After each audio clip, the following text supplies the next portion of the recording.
중국의 만리장성은 북쪽 유목민의 침략을 막기 위해 세운 높이 15m, 길이 4,000km의 거대한 성벽입니다.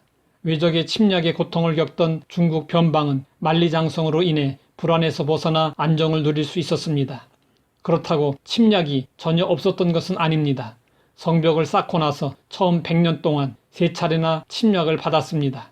그런데 적들은 성벽을 무너뜨리거나 성벽을 넘지 않았습니다. 그들은 성문을 열고 편하게 성 안으로 쳐들어왔습니다. 어떻게 해서 이런 일이 일어났을까요? 성문지기를 매수했던 것입니다. 만리장성이 주는 교훈은 외부의 적보다 내부의 적이 더 무섭다는 것입니다. 인류의 역사가 시작된 이래 지구상에는 수많은 나라들이 생겨났고 또 사라졌습니다. 그런데 사라진 대부분의 나라들은 외부의 침략이 아닌 내부의 적에 의해 멸망했습니다. 이것은 역사학자 아놀드 토인비의 분석입니다. 느헤미야가 성을 쌓는 동안에도 내부의 적이 생겨났습니다. 대적들은 느헤미야가 성벽 공사를 마치는 그 순간까지 집요하게 사역을 방해했습니다. 대적들의 마지막 방해 공작은 유다 공동체 내부의 사람을 매수하여 벌인 일이었습니다. 제사장 스마야가 대적들에게 매수당했습니다. 제사장 스마야가 오랫동안 두문불출하자 느헤미야는 왜 그런가 하고 그를 찾아갔습니다. 그랬더니 스마야는 느헤미야를 위하는 척 하면서 대적들이 밤에 당신을 죽이러 올 것이라고 말했습니다. 스마야는 느헤미야의 마음에 두려움을 주려고 했습니다. 스마야는 느헤미야에게 목숨을 보존하기 위해 자기와 함께 성전으로 가서 외소에 들어가 숨어 있자고 했습니다. 하나님의 성전은 성소와 지성소로 나누어집니다.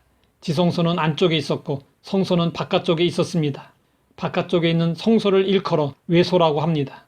안쪽 지성소에는 법궤가 있었고 그곳은 대제사장들만이 1년에 한 차례만 들어갈 수 있었습니다.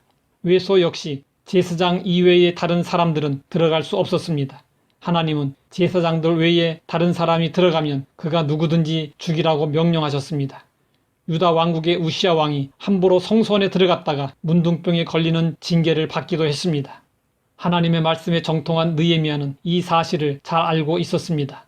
느헤미야는 내가 어찌 내 생명을 구하겠다고 하나님의 말씀을 거역하고 성소에 들어가겠느냐고 하면서 단호하게 거절했습니다. 성직자의 권위를 인정하고 그의 말을 존중해야 하지만 경우에 따라서는 거절할 수도 있습니다.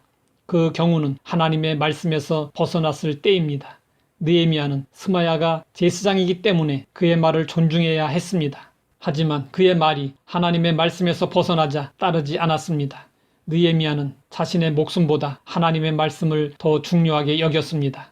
대적들의 계략은 스마야를 통해 느헤미야에게 겁을 준 후 성소를 범하는 죄를 짓게 하려는 것이었습니다. 만약 대적들이 의도한 대로 일이 진행되었다면 느헤미야의 지도력은 큰 타격을 받게 되었을 것입니다. 이스라엘 공동체의 우선순위는 신앙이었습니다. 따라서 느헤미야가 하나님의 말씀을 어겼다면 그는 탄핵을 받게 되었을 것입니다. 그러나 원리 원칙에 철저했던 느헤미야는 타협하지 않았고 대적들의 계략에 말려들지 않았습니다.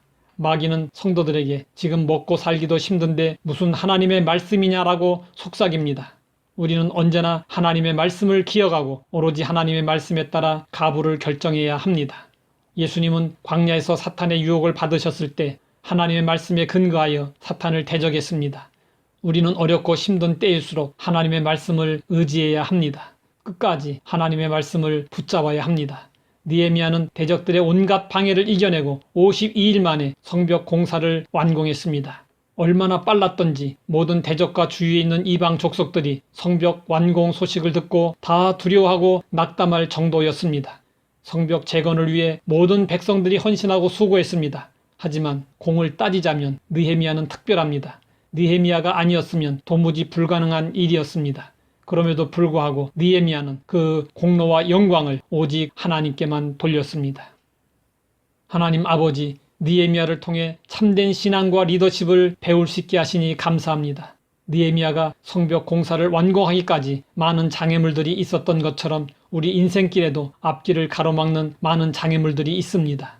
느헤미야를 본받아 그 모든 장애물들을 극복하고 오직 하나님께 영광을 돌릴 수 있게 하옵소서. 예수님의 이름으로 기도드립니다.